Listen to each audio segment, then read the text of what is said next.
வணக்கம் நேயர்களே. இன்று 13 ஜனவரி 2026 செவ்வாய்க்கிழமை. நோர்வே தமிழ் முற்றச் செய்திகளுடன் கதிர்.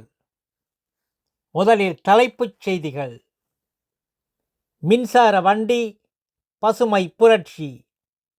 நடைபாதையில் மின்சக்கர உந்தோடி தடை. ஈரானில் சிக்கியுள்ள நோர்வே மக்கள். இனி விரிவான செய்திகள். மின்சார வண்டி பசுமை புரட்சி. நோர்வேயில் புதை படிவ எரிபொருள் வண்டிகளின் விற்பனை கிட்டத்தட்ட மறைந்து வருகிறது.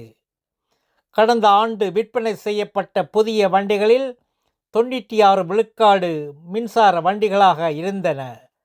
நாடு புகையில்லா போக்குவரத்துக்கு வேகமாக நகர்கிறது.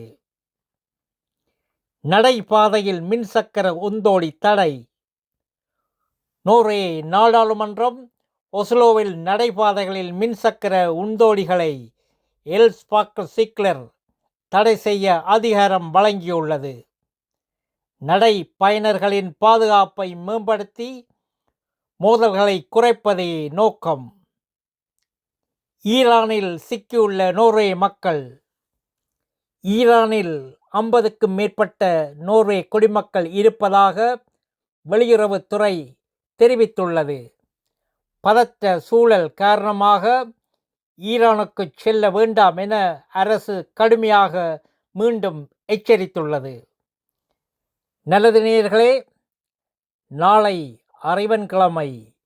அனைவருக்கும் இனிய தைப்பொங்கல் நல்வாழ்த்துக்களை தெரிவித்துக் கொள்கிறோம். மேலும் செய்திகளுக்கு நோர்வே தமிழ் முகநூல் பக்கத்தையும் இணையதளத்தையும் பாருங்கள். உலகெங்கிலும் தமிழ், நம் உணர்வெங்கிலும் தமிழ்.